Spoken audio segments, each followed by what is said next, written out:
함께 기도하도록 하겠습니다. 하나님께서 짓지 아니하시면 짓는 자의 수고가 헛되고 하나님께서 지켜보지 아니하시면 성벽 위에 파수꾼의 수고가 헛되도다. 사람의 능과 사람의 힘이 아니요 오직 성령의 은혜의 은혜로다. 하나님, 수르바벨 앞에 큰 산이 평지가 되게 하여 주십시오.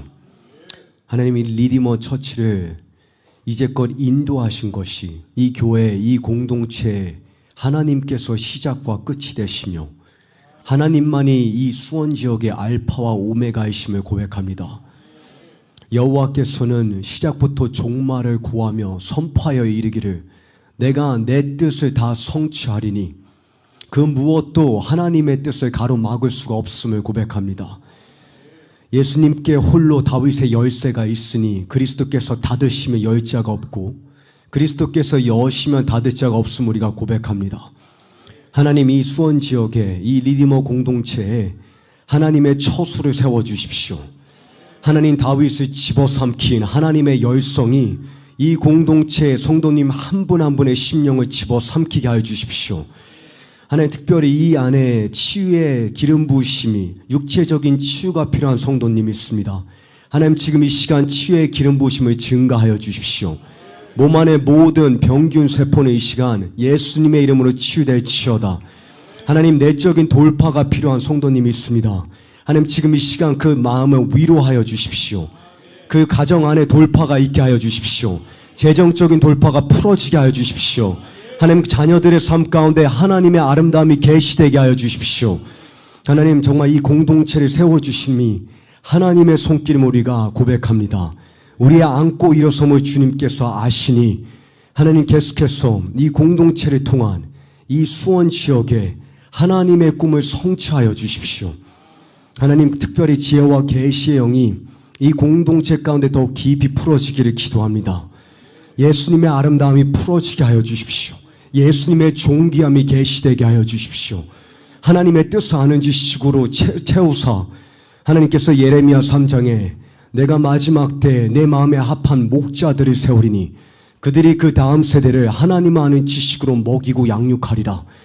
하나님, 이 공동체를 통하여서 하나님의 메신저들이 일어나게 하여 주십시오. 세례 요한의 기름 부으심이 풀어지게 하여 주십시오. 광야에 외치는 목소리가 일어나게 하여 주십시오.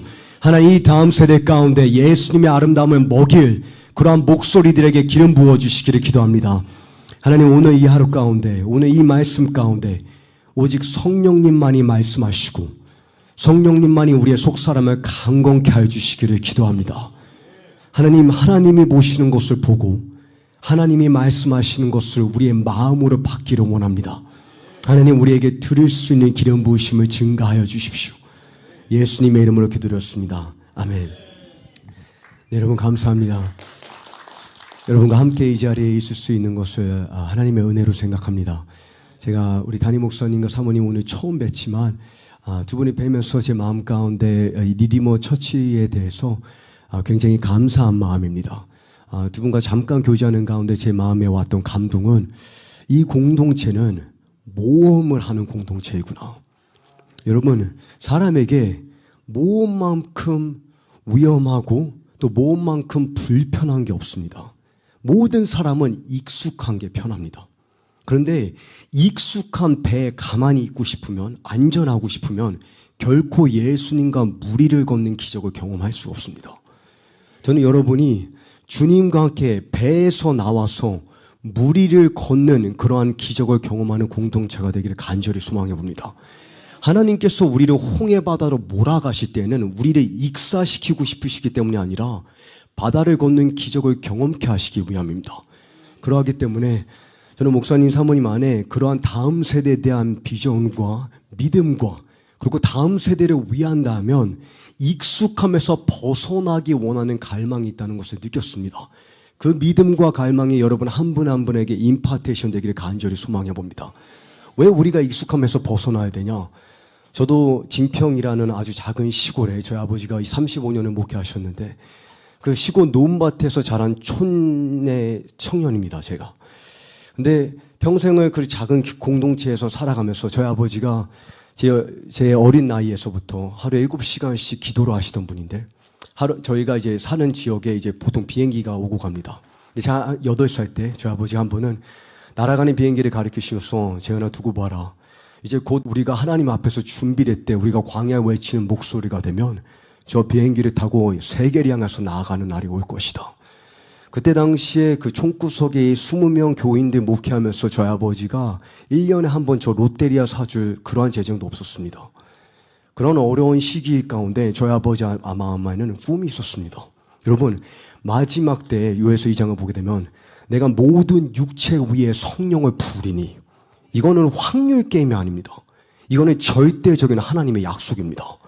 하나님께서 성령을 부으실 때 가장 큰 특징 중 하나가 무엇인지 아십니까?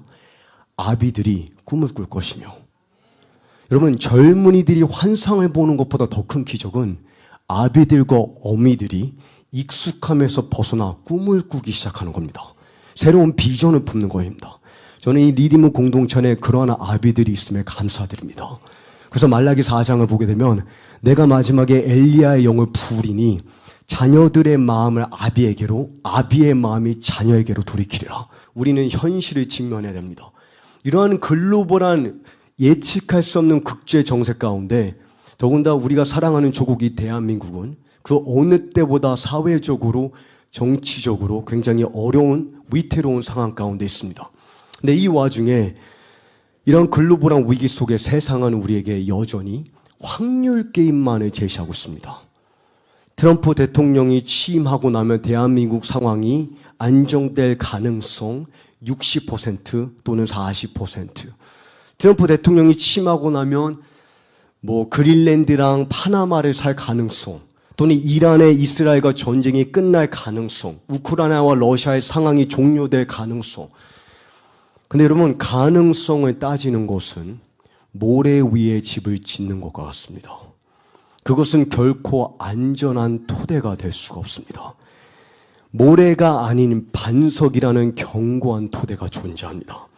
풀은 마르고 꽃은 시드나 산은 움직이고 언덕은 사라지나 하나님은 사람이 아니시니 거짓말하지 아니하시고 인간이 아니시니 후회가 없으시도다. 어찌 그 말씀하신 바를 행하지 않으시며 선포하신 말씀을 실행치 않으시랴. 예수님께서 말씀하고 우리를 권면하신 것처럼 천지는 사라질지언정 내가 너에게 한 말은 결코 없어지지 아니하리라. 여러분은 하나님께서 지금 여러분과 저를 그 견고한 반석으로 초대하고 계십니다. 지금은 네이버 지식인을 검색할 때가 아닙니다. 지금은 그리스도인들이 유튜브 전문가에게 글로벌한 정세에 대해서 가능성을 따지고 있을 때가 아닙니다. 지금은 여러분과 제가 무릎을 꿇고 선지자들의 회의에 참석해서 하나님의 말씀 앞에 무릎을 꿇어서 하나님께서 세상을 향해서 뭐라 말씀하고 계신지 하나님의 미팅에 참석할 때입니다. 그러므로 하나님께서 우리를 초청하고 우리를 향해서 이렇게 물으십니다. 예레미야 23장에 PPT를 보시게 되면 예레미야 23장 18절부터 20절에 제가 읽도록 하겠습니다. 누가 여호와의 말씀을 보거나 듣기 위하여 여호와의 회의에서 보았는가? 하나님 보호자 주변에 회의가 진행되고 있습니다. 미팅이 존재합니다. The counsel of the Lord, the meeting of the Lord. 누가 그분의 말씀을 듣고 귀를 기울였는가?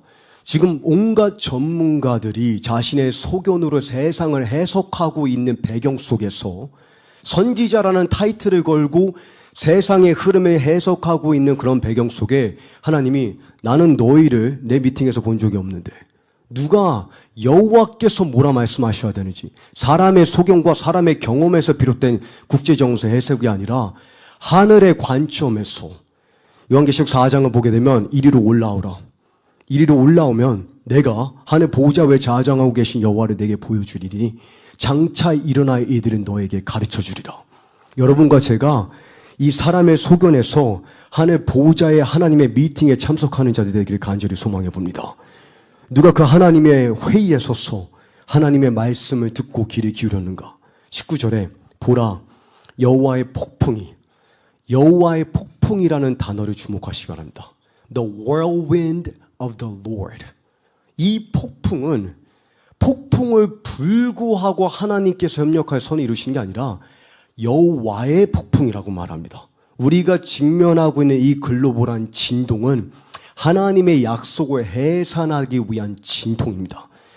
여러분, 제가 자녀가 넷입니다. 네, 제가 셋을 낳고 나니까 이 국가의 애국자라고 자꾸 말씀해 주시더라고요. 이제 넷을 낳고 나니까 이 나라를 살리고 있는. 근데 저희가 둘째까지만 낳았을 때도 저희가 다 제 아내가 제가 한 게 아니라 저희 아내가 자연분만을 했는데요. 매번 이 자녀를 낳을 때마다 이 상고와 이 진통의 과정이 전혀 익숙해지지가 않습니다. 그리고 네 번째 자녀를 낳을 때는 그래도 저희가 여러 번 경험을 해봤기 때문에 저희 아내가 이제 진통이 막 시작이 됐는데 제가 너무나 익숙한 나머지 여보, 우리 병원에 가는 길에 혹시 잠깐 뜨레주를 들려서 라떼 한 잔이랑 우리 빵 한 조각만 사가도 괜찮을까? 제정신이 아닌 거죠. 진통을 한 번도 경험을 해보지 않았기 때문에 그렇습니다.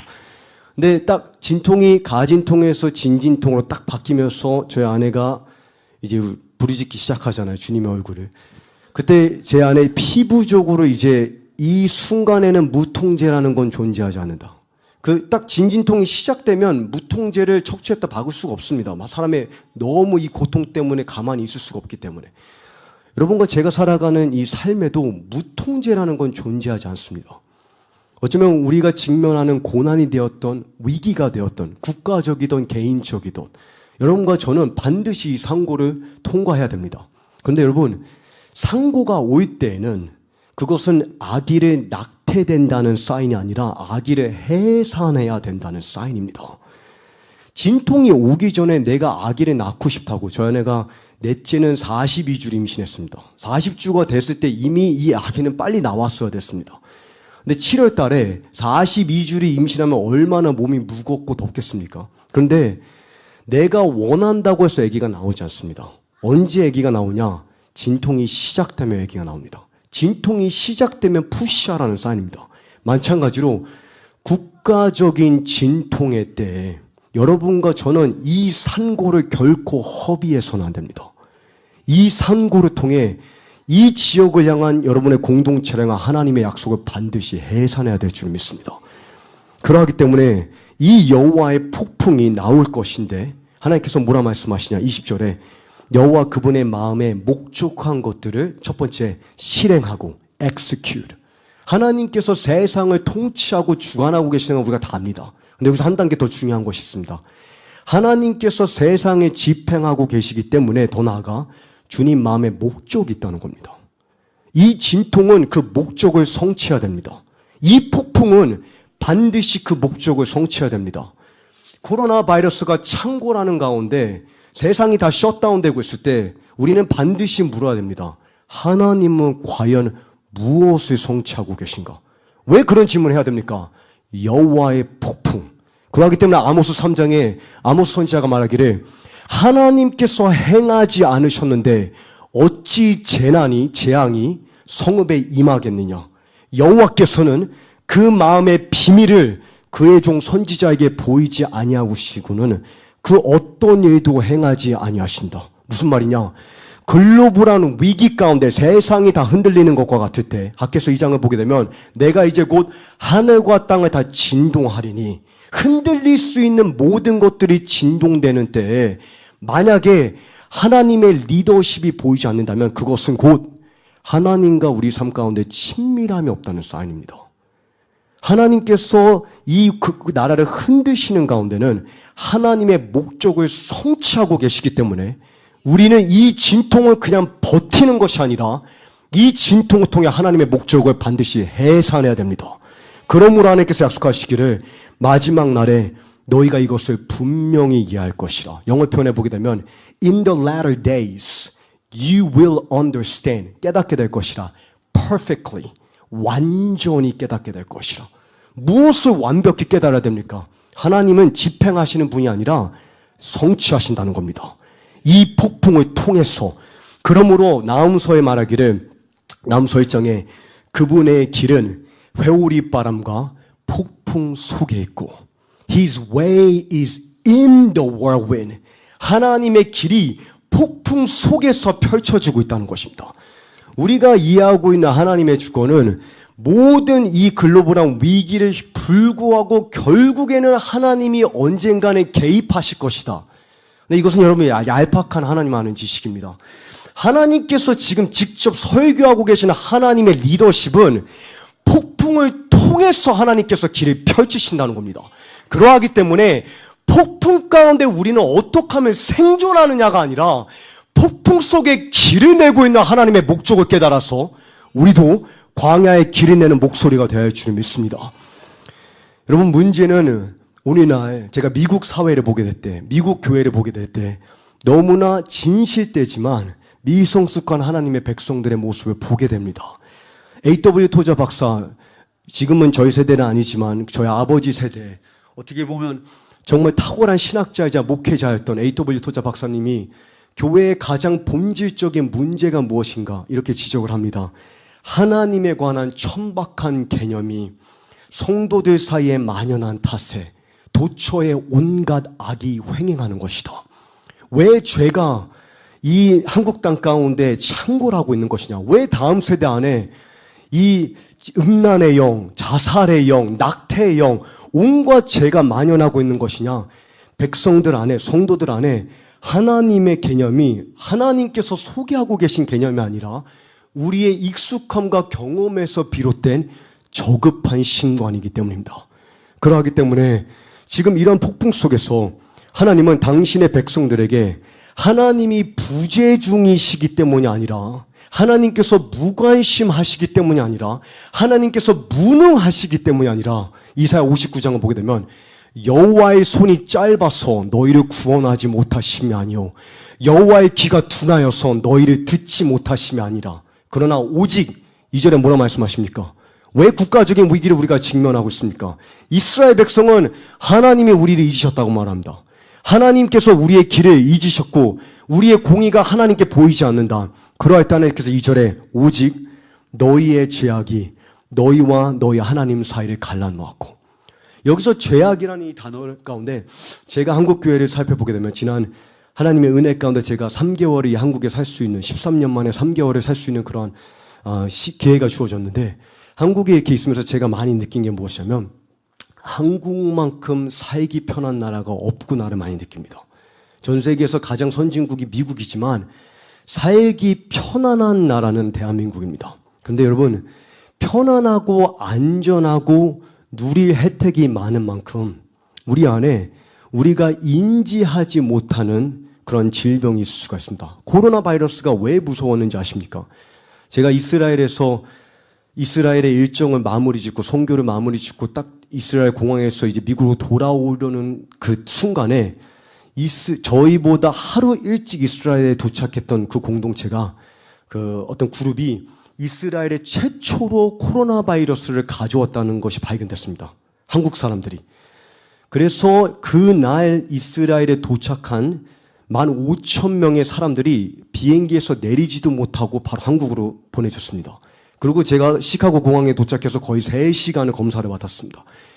근데 여러분, 제가 그때 시카고 공항에서 검사를 받을 때만 해도 이 코로나 바이러스라는 것을 제가 쉽게 비웃었거든요. 그때 미국 사람들에게는 마스크를 차야 된다는 개념을 이해시킬 수가 없습니다. 개인주의 사회에서 마스크를 차야 되고 백신을 억지로 맞아야 된다. 이거는 이해를 시킬 수가 없습니다. 그래서 실제 미국 사회에서는 이 코로나 기간 가운데 너무나 많은 비극적인 사건들이 많았습니다. 근데 여러분, 놀라운 것은 무엇이냐면 결국 6개월에서 10개월의 시간이 지나고 미국 개인주의 백인들도 다 마스크를 차지 않으면 식당에 갈 수 없는 그러한 사회와 그러한 이 시대가 펼쳐졌습니다. 무슨 말이냐면 바이러스가 왜 무서운지 아십니까? 눈에 보이지 않기 때문입니다. 왜 내가 언제 감염됐는지 이거를 판단하기가 굉장히 어렵기 때문입니다. 제가 한국 사회를 보게 될 때 우리 눈에 보이지 않는 바이러스가 있다고 생각합니다. 그 바이러스, 제가 느끼는 바이러스는 무엇이냐면 영적인 무기력함입니다. 여기서 제가 하나님께서 너희 죄악이 너와 나의 사이를 갈라놓았다 말할 때 저는 음란의 죄보다 만몬의 죄보다 다른 그 무엇보다 하나님에 대한 무관심. 제가 오늘날 한국교회 청년들을 보게 되면 예수님에 대한 조금의 갈망이 없습니다. 예수 그리스도가 필요가 없는 세상입니다. 이 대한민국은 얼마나 먹고 누리고 누릴 게 얼마나 많은지, 편의점은 왜 그렇게 많은 건지, 파리바게트는 왜 곳곳마다 있고, 커피숍은 근데 그 커피숍이 왜 그렇게 많겠습니까? GS25C가 왜 골목마다 있겠습니까? 그만큼 사람들이 누릴 게 많다는 겁니다. 그만큼 누리고 산다는 겁니다. 그러한 사회 가운데 우리와 하나님 사이를 갈라놓는 가장 근본적인 본질이 무엇일까? 영적인 무기력이라고 생각합니다. 그래서 하나님께서 이스라엘 백성을 설득하실 때 뭐라고까지 설득하시냐? 이스라엘 백성이 이사야 49장에는 여호와께서 나를 잊으셨고 여호와께서 나를 저버리셨다. 그때 하나님께서 뭐라고까지 설득하시냐? 정말 그러하다고 생각하느냐? 너 어머니가 태중에 있는 자식을 어떻게 있겠느냐? 지난 2주 동안 저희 온 가족이 독감에 걸렸습니다. 제가 뼈가 으스러져서 제가 기어서 화장실에 간 적은 처음이었습니다. 제가 그토록 독감이 이렇게 심하다는 것을 처음으로 피부로 느꼈는데, 저희 아내도 같은 독감에 걸려서 일주일 동안 일어나지를 거의 못했는데, 그런데도 여러분, 어머니의 마음은요, 뼈가 으스러지는 고통 중에도 새벽 2시에 저희 루아가 6개월 된 루아가 울부짖으면 어머니는 일어나서 젖을 먹입니다. 그게 어머니의 마음입니다. 어머니는 단 한순간도 자식을 잊을 수가 없습니다. 자신의 건강보다, 자신의 호흡보다, 자신의 생명보다 그 자녀의 울부짖음이 자신에게 더 큰 심장박동 소리입니다. 그런데 그러한 어머니도 태 속에 있는 자식을 잊을 수가 없는데, 하나님께서 말씀하시기를 나는 너를 내 손바닥에 새겼고, 예수님을 십자가에 못 박을 때 그 못이 예수님의 손목을 뚫고 들어갈 때 예수님의 손에 그 못자국이 지워지지 않는 것처럼 이 나라와 이 공동체는 하나님 마음에서 지워지지 않습니다. 그래서 하나님께서 이스라엘 백성을 설득하시는 가운데 하나님의 무관심의 문제가 아니라 이사야 63장에는 너희의 모든 고통 중에 내가 너와 함께 고통받았으며, 이사야 65장에는 내가 온종일 손을 벌리면서 너를 만나주기를 기다리고 있었다. 이사야 30장에는 여호와께서 너희를 기다리시나니 은혜를 베풀기 위해 간절히 기다리고 계시느니라. 영어 표현에 He eagerly wait, 간절히 사모하는 마음으로 기다리고 계시냐. 그러므로 국가적인 위기의 때에 문제의 원인은 무엇입니까? 하나님의 무능함과 무관심이 아니라 우리의 무감각입니다. 그래서 하나님께서 이사야 30장에 이렇게 지적을 하십니다. 이사야 30장 9절에서 11절에 이 백성은 반역하는 백성, 속이는 자식들, 여호와의 가르침을 듣지도 않는 자식이로구나. 못 듣는 것이 아니라 듣고 싶지가 않은 겁니다. 선견자들에게는 더 이상 환상을 보지 마시오. 선지자들이 하나님의 환상을 보고 있다는 것을 아는데 그것이 자신에게 불편하면 듣고 싶지가 않은 겁니다. 더 이상 진실을 예언하지 말고 거짓말이라도 좋으니 듣기 좋은 말로 예언해 주시오. 제가 볼 때는 오늘날 미국 교회 모습이 바로 이와 같은 것 같습니다. 제가 느끼기에 오늘날 어쩌면 제가 한국에서는 사역하고 있지 않기 때문에 제가 미국의 교회의 모습을 어쩌면 여러분께서 한국 교회에도 동의하실 수가 있는지 모릅니다. 미국의 사회는 너무나 고객 서비스에 익숙한 나머지 성도들이 교회에 왔을 때 고객인 줄 압니다. 우리는 예수님의 고객이 아니라 예수님의 제자입니다. 우리는 그리스도와 함께 십자가에 못 박혀 죽었습니다. 근데 현대백화점과 신세계백화점과 배달의 민족과 대한항공이 우리를 자꾸 VIP 취급을 해주다 보니 우리도 모르게 어느 순간 마치 하나님의 말씀을 뷔페에 가서 내 마음대로 취향대로 골라 먹는 것처럼 골라 먹을 수 있다고 생각을 합니다. 어떤 메시지는 들으면 은혜가 됐다고 얘기를 하고 어떤 메시지는 은혜가 안 되었다. 근데 그 기준점이 여러분 무엇입니까? 그 기준점은 성경에 기록되어 있냐 기록되어 있지 않느냐가 절대적으로 기준 잡습니다. 사람의 경험도 사람의 취향도 아닙니다. 여러분과 제가 하나님 앞에 말씀 앞에 떠는 그러한 겸손한 제기를 간절히 소망해 봅니다.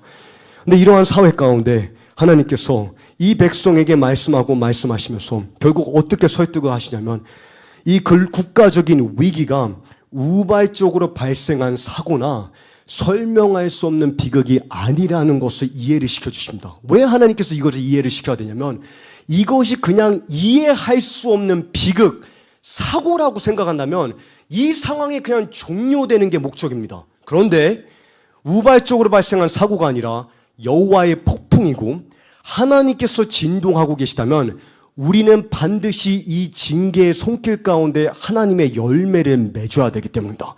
그래서 이사야 10장을 보시게 되면 이사야 10장에 하나님께서 이스라엘 백성이 이렇게 설득을 하십니다. 아수르 사람은 그때 당시 아수르를 오늘날에는 다른 우리가 이 나라 가운데 직면하고 있는 영들에게 적용할 수가 있겠습니다. 이스라엘의 원수림입니다. 그 아수르 사람은 내 진노의 막대기요. 여러분 이스라엘에게 오늘 가서 하마스가 하나님의 진노의 막대기라고 하면 얼마나 불쾌할지 이해가 가십니까? 얼마나 이 메시지를 이해를 못할지. 그랬기 때문에 이사야 선지자와 예레미야 선지자가 순교를 당한 겁니다. 누구에게 순교를 당했습니까? 이스라엘 백성들에게 순교를 당한 겁니다. 왜냐하면 그들의 이해와 상식에서는 이것이 용납이 안 됐기 때문입니다. 그런데 하나님께서 말씀하시기를 내 진노의 막대기요. 그러므로 12절에 주께서 주의 일을 His work, 이것은 사람의 사악한 계략이 분명히 개입되어 있고 그 다음에 마귀가 분명히 이 상황을 통해서 하만의 장대처럼 이 민족과 이 국가를 파괴하고자 하지만 결국에는 하나님께서는 그것을 다 협력하여서 하만이 하만의 장대에 매달리게끔 역사하실 거라는 사실입니다. 그러하기 때문에 이런 위기 가운데 하마스의 로켓과 헤즈볼라의 로켓을 논하고 있기 전에 본질적인 이 위기의 원인이 무엇인지를 제대로 진단하라는 것입니다.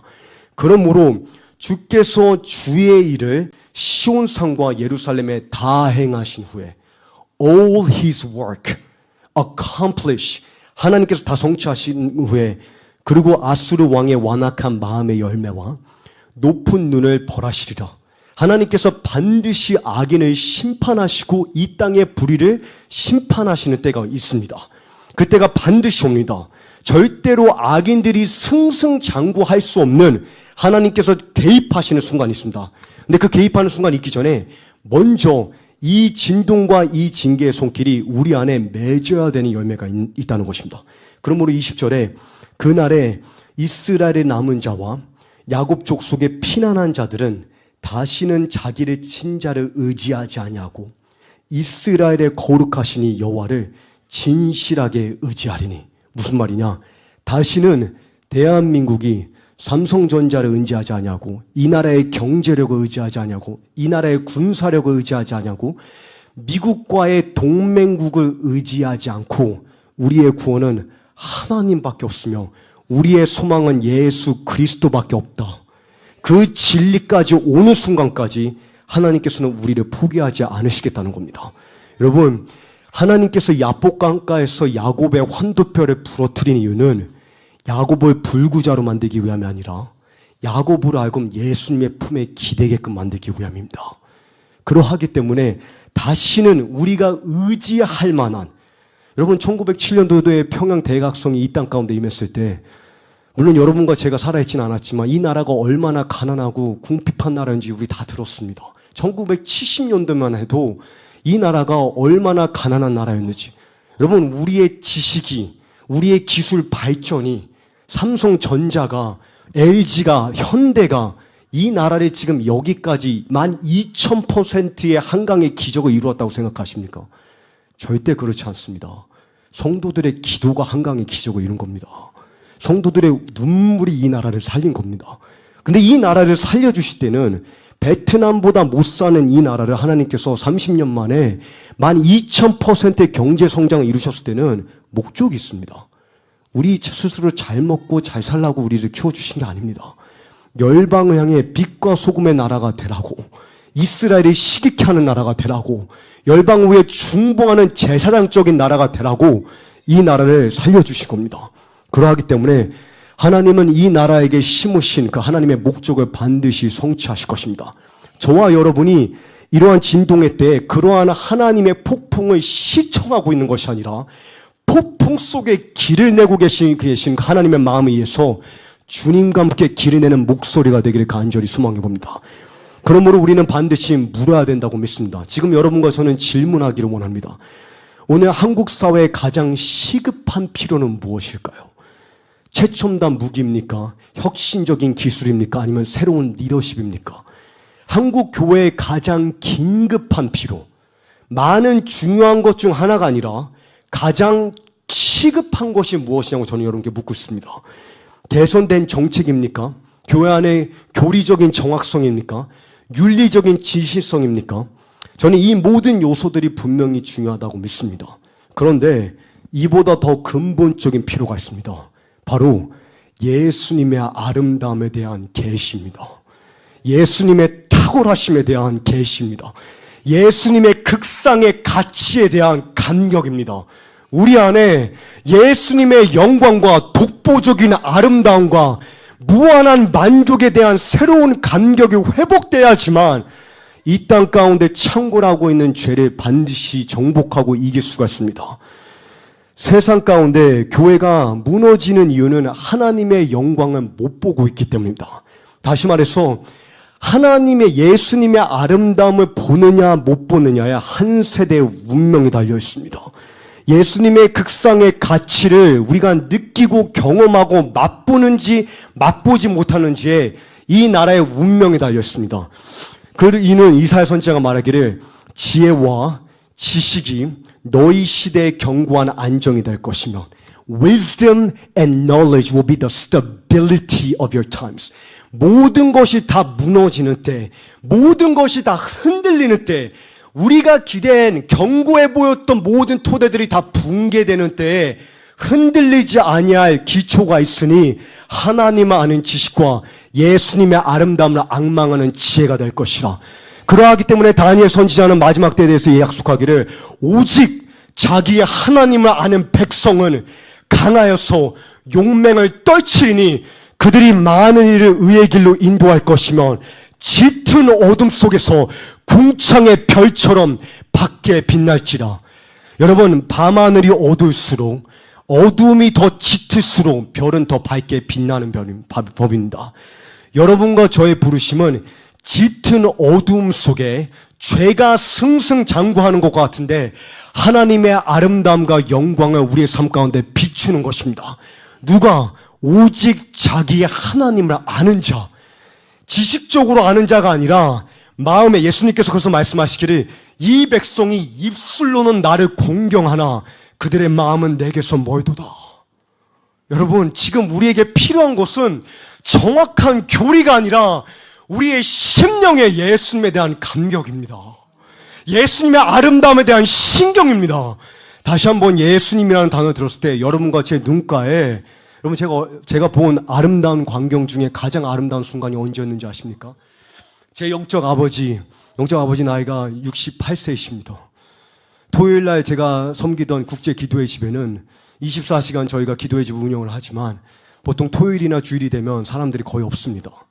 아무리 담임 목사님이 교회 나오라고 해도 보통 미국 사람들은 자기 개인 사회이기 때문에 토요일 날은 자녀들 축구 경기에 가야 되는 것이고, 그래서 토요일 아침 6시가 되면 거의 보통 저랑 제 영적 아버지, 그 다음에 미스티 에드워즈 제 오른쪽에, 그러니까 거의 한 5명 정도의 사람밖에 없습니다.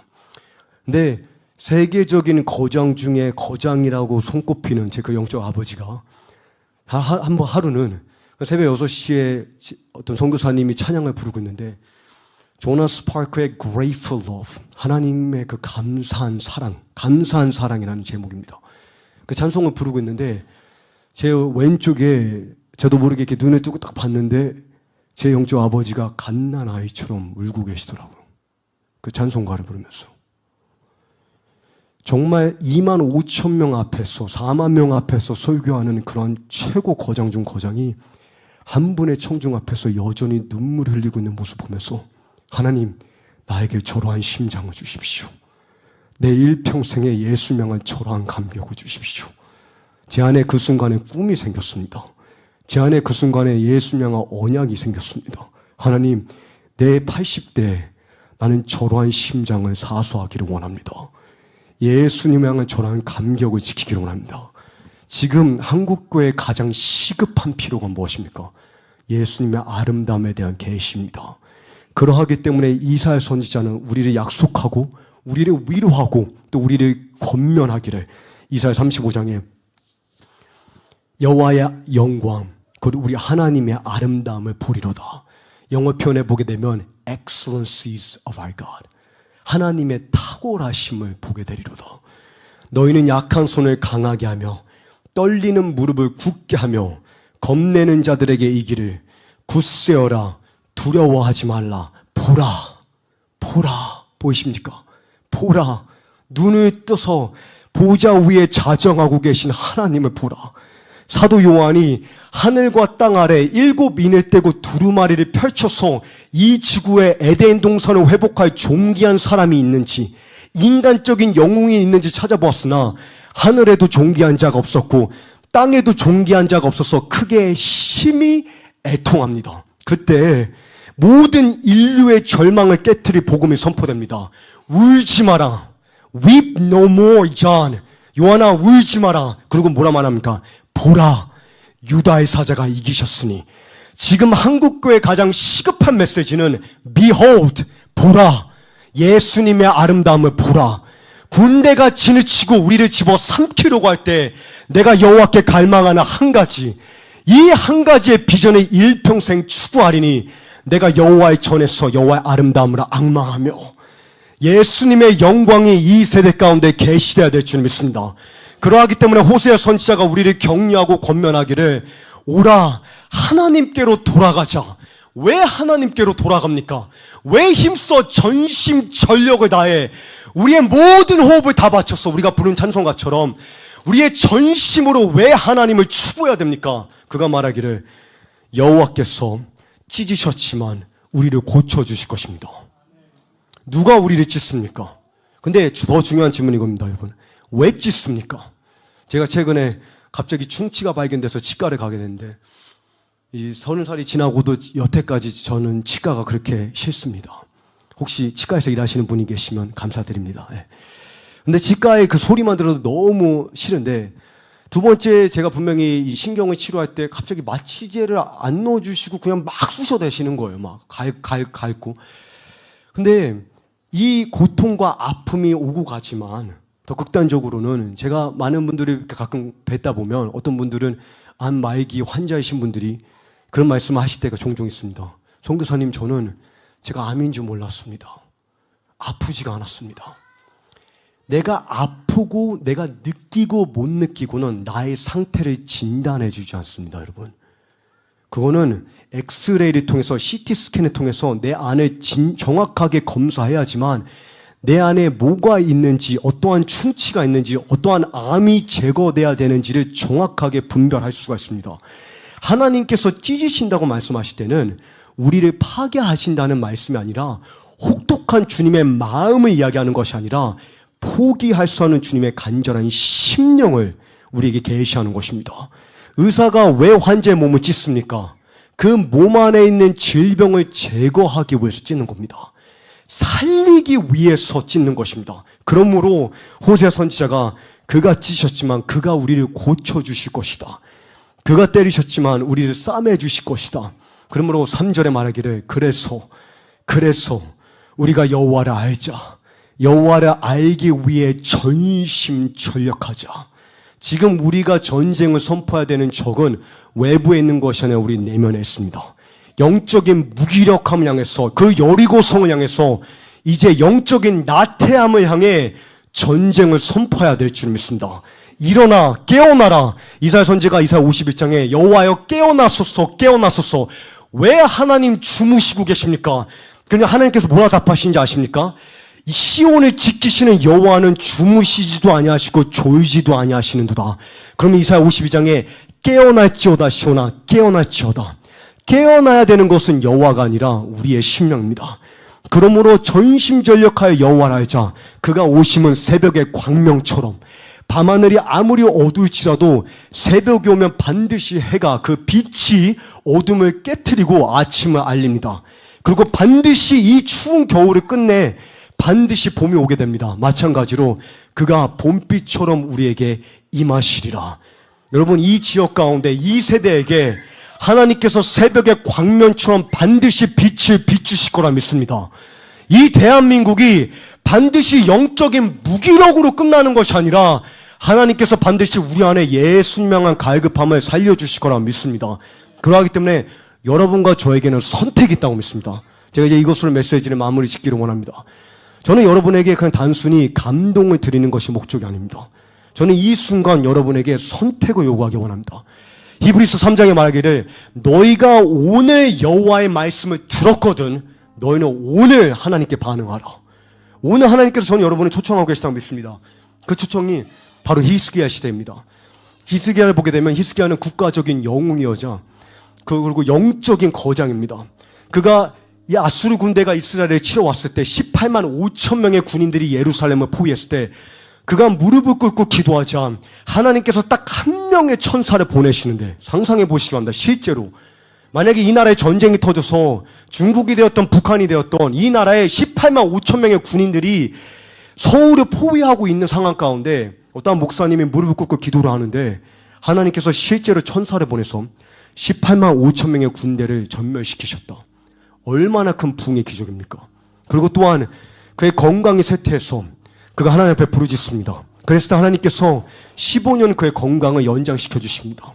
그런데 이사야 39장에 하나님의 기도의 능력과 치유의 능력을 경험한 히스기야가 자신의 삶의 마무리 시점에 바벨론의 이 사신들에게 자신의 왕궁의 화려함을 다 보여주면서 마치 자신이 이 업적을 이루었다는 듯 자신의 부와 명예와 자신의 브랜드와 자신의 이름을 자랑합니다.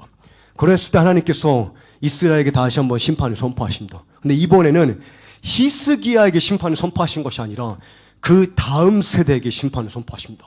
너의 자녀들이 눈이 뽑혀서 바벨론의 포로로 끌려가게 될 것이라. 근데 여기서 비극은 무엇인지 아십니까? 자신의 목숨이 위협을 느낄 때는 마음을 찢고 회개하던 히스기야가 자신의 건강이 쇠퇴할 때는 하나님께 금식하며 부르짖던 히스기야가 다음 세대를 바벨론에 넘기겠다고 하실 때는 회개할 겨를을 찾지 못합니다. 기도할 여유가 없습니다. 하나님 나 먹고 사는데 얼마나 바쁘신지 모르십니까? 이 세상 먹고 사는데 얼마나 바쁜지 모르십니까? 하나님 현실 세계를 너무 모르시는 거 아니십니까? 그래서 39장에 성경이 히스기야는 이렇게 기록하지 않았습니다. 성경이 히스기야의 속마음을 고발합니다. 그가 왜 기도를 거부했냐? 성경이 말하기를 히스기야가 이사야에게 대답했다. 그대가 전해준 여호와의 말씀은 지당하신 말씀이요. 그리고 이렇게 생각했다. 내가 살아있는 동안에는 평화롭고 안전하겠지. 내가 사는 동안에는 안전하고 편안하고 대한민국 선진국으로 유지되겠지. 내가 결혼할 때까지는, 자녀를 낳을 때까지는, 은퇴할 때까지는 이 나라 경제 안 무너지겠지. 실제로 이것을 고백할 사람은 없습니다. 여러분과 제 앞에 저는 이 다음 세대를 생각할 때 가장 위험한 적은 끔찍한 악이 아니라 평범한 악이라고 믿습니다. 예수님의 아름다움을 가리우고 영원한 세계를 향한 갈망을 마비시키며 하나님에 대한 굶주림을 무디게 하는 것은 무시무시한 악이 아니라 평범한 쾌락입니다. 사탄의 잔치가 아니라 세상의 끝없는 부스러기입니다. 악마의 독약이 아니라 주변의 맛집이며 성인용 영화가 아니라 밤마다 황금 시간대 애청하는 시시한 예능 프로그램입니다. 술람미 여인이 고백한 것처럼 작은 여우가 포도원을 파괴하는 법입니다. 작은 여우가 우리가 생각할 때 무시무시하게 여기지 않는 그런 작은 타협이 있을 수가 있습니다. 우리의 삶 속에 왜 성경 읽을 시간이 없는지, 제가 지난 3개월 동안 50명에서 70명의 젊은이들을 양육할 수 있는 시간이 있었습니다. 여러분, 성경 한 장 읽히는 게 이렇게 어려운지 저는 처음 알았습니다. 성경 읽을 시간이 없대요. 그래서 제가 그 청년들에게 말합니다. 혹시 애가 있습니까? 나는 기저귀를 갈아야 되는, 밤마다 울부짖는, 저희 가정이 지낼 곳이 없어서 방 한 칸짜리에서 6명이 땅바닥에서 누워서 지냈습니다. 지난 3개월을. 저는 3개월 동안 거의 캠핑한 분위기였습니다. 그래도 여러분, 아무리 밤마다 제 세 자녀가 발로 제 얼굴을 차도 그래도 대각선으로 자던 땅바닥에서 자던 때가 되면 일어나서 주님 앞에 무릎을 꿇는 법입니다. 성경 한 장 읽을 시간은 없는데 인스타그램에서 40분의 남의 사진을 보고 있는 세대. 성경 한 장 읽을 시간 없는데 손흥민 축구 경기 한 다음에 2시간을 광고를 보면서 TV 앞에서 시청하고 있는 세대. 성경 읽을 시간이 없고 다음 세대를 위해서 기도할 시간이 없다고 하는데, 그런데 무한도전이나 러닝맨이나 예능 프로그램 앞에서는 그 무엇도 타협할 수 없는 그러한 세대. 그러한 히스기야 같은 세대. 여러분, 예수님께서 말씀하시기를 하나님의 잔치상을 가로막는 장애물이 무엇입니까? 박과 소와 아내라고 말씀하셨습니다. 사탄이라고 말씀하시지 않았습니다. 짐승의 표라고 말씀하시지 않았습니다. 음녀 바벨론이라고 말씀하시지 않았습니다. 박과 소와 아내입니다. 이게 뭔지 아십니까? 하나님의 선물입니다.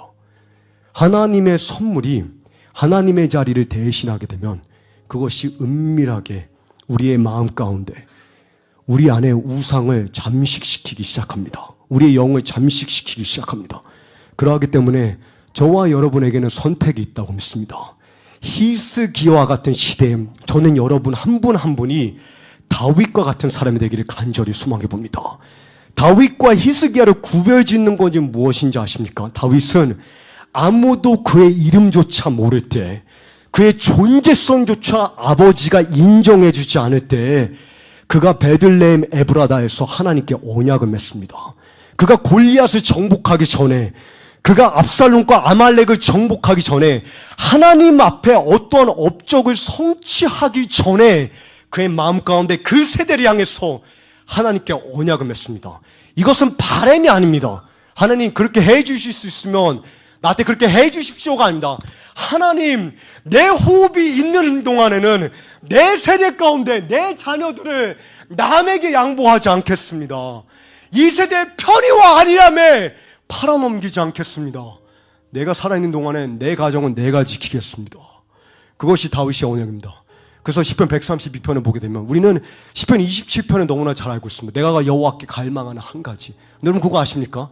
다윗에게는 그거는 바람이 아닙니다. 이것을 일평생에 추구하리니, seek this one thing that I will seek after. 내 일평생에 이것을 붙잡기 위해서 전쟁하고 또 전쟁하고 또 전쟁하고, 예루살렘의 궁전의 화려함이 나를 안일함에 안주시키고자 할 때 내가 내 영을 향해서, 내 심령을 향해서 전쟁을 선포하리라. 다윗은 맹세했습니다. 맹세. 지금 다윗의 언약에 맹세라는 세대가 필요합니다. 그가 어떻게 맹세했냐? 다윗의 청소년 나이의 고백입니다. 시편 132편에 여호와여 다윗을 기억하소서, 그의 모든 고난을 기억하소서.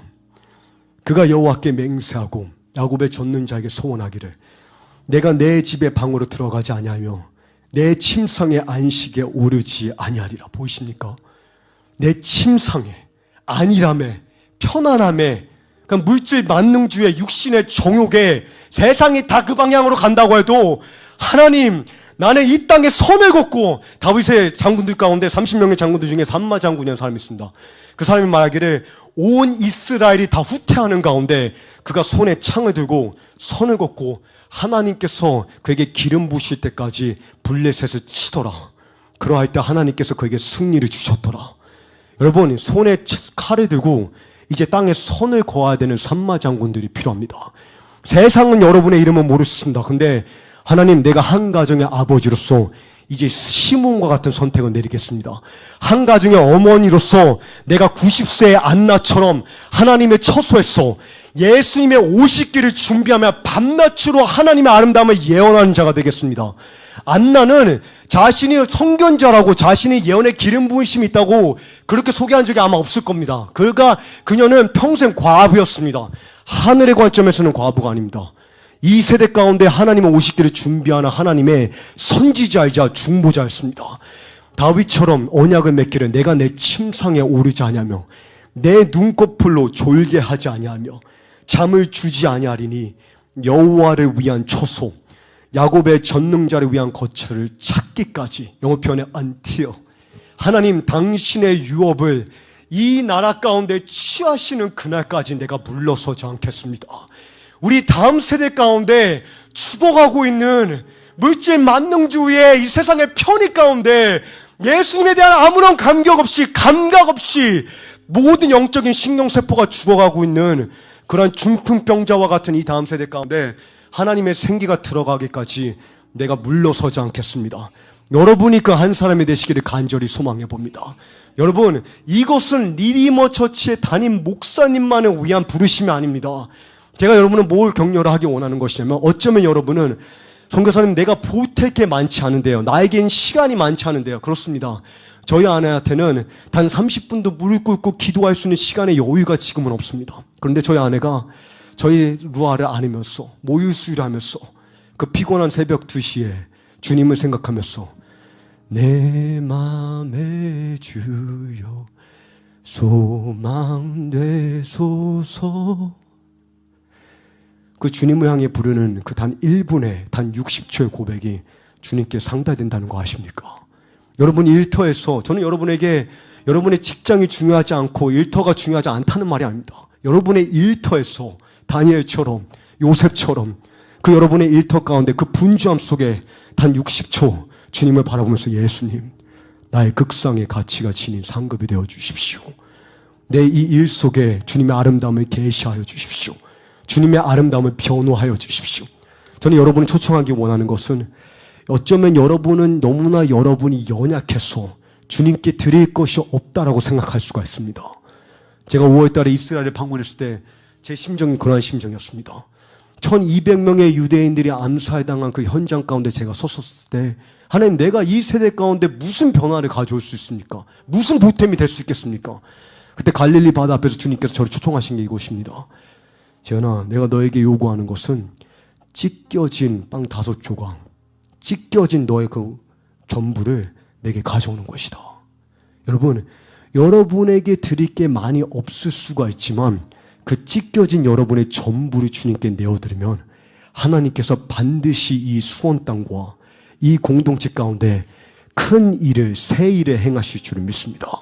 그 여러분의 마음, 작은 여러분의 그 마음을 주님께 전심으로 가져오시기를 부탁을 드립니다.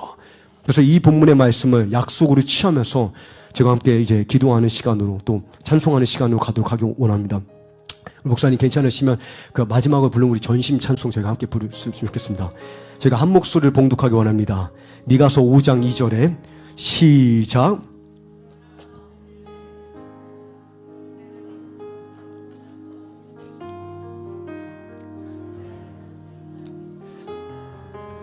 보이십니까 여러분?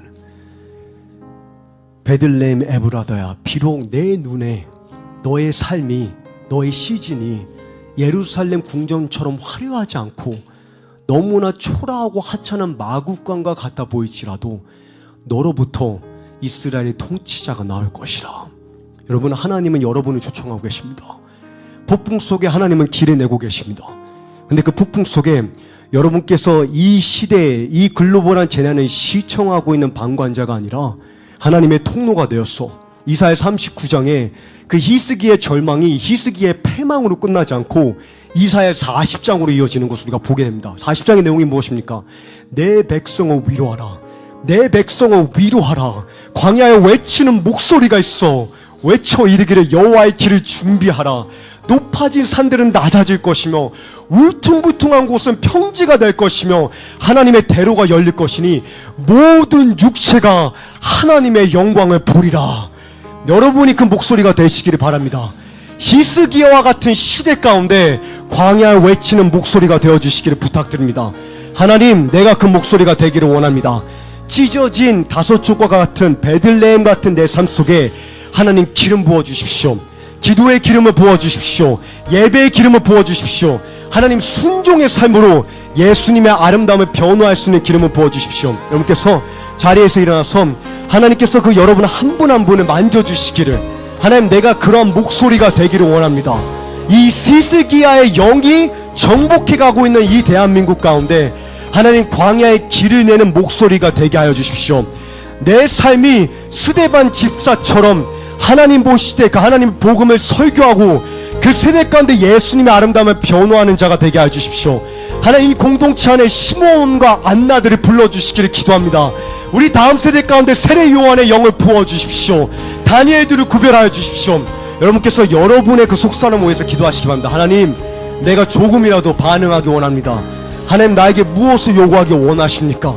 내가 침상에 오르지 않기로 내가 선택하기 원합니다. 내가 안일함으로 안주하지 않기로 선택하기 원합니다. 하나님, 나에게 그로할 수 있는 기름을 부어주십시오. 지금 이 시간 저희가 이 찬송을 부르면서 주님께 고백하는 시간을 갖기를 원합니다.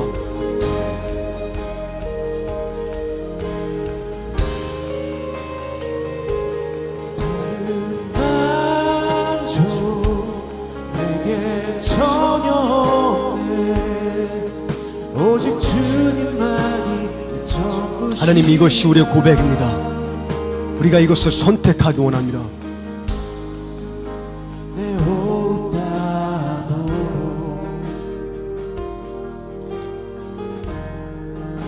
주의 집에 나 거하리. 주의 아름다움 타오르는 불길 날 사로잡네. 하나님, 우리의 심령을 사로잡아 주십시오. 지배하여 주십시오. 내 호흡 따도록 주의 집에 나 거하리. 주의 아름다움 예수님의 아름다움을 계시하여 주십시오. 타오르는 불길 하나님의 영광을 우리에 계시하여 주십시오. 하나님, 우리의 눈을 열어주십시오.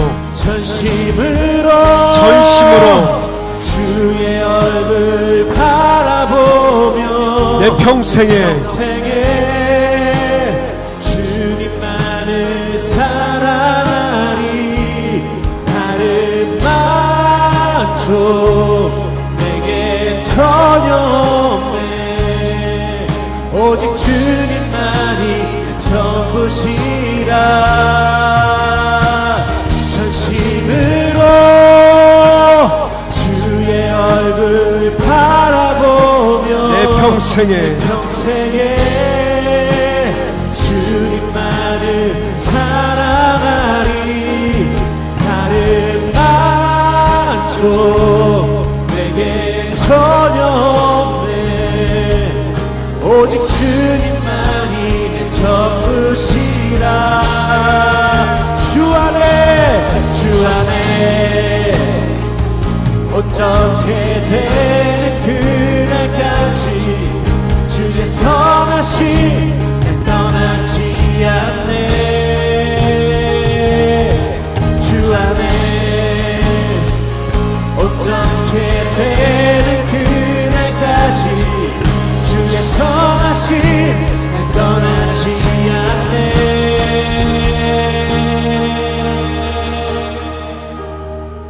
전심으로 주의 얼굴 바라보며 내 평생에 주님만을 사랑하리.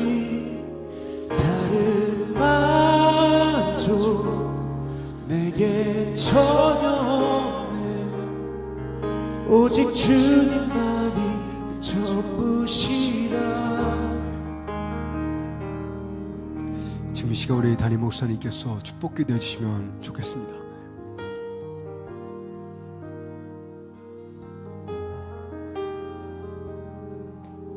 주님, 이곳에 주님의 손 아래에 거하는 자들이 복이 있사오니 겸손한 마음으로 주님 앞에 갈망과 열정을 주옵소서. 이전에 저희들 느끼지 못했던 것, 이전에 무관심했던 것, 이전에 저들이 별로 원하지 않았던 것들, 이런 것들 통해서 세상과 나는 강고도 구속한 주님만, 리디머라는 이 구속이라는 것을 더 마음에 더 새길 수 있는 귀한 시간 되게 하여 주옵소서. 선교사님을 통해서 높은 부르심을 통해 눈을 들어보게 하여 주시고 주님의 이루심에 기쁨과 감사가 끊임없이 일어날 수 있는 신년 새해가 되게 하여 주옵소서. 성부 성자 성령의 이름으로 간절히 축원하옵나이다. 아멘. 일하실 하나님 옆에 영광의 박수 돌립니다. 네, 감사합니다.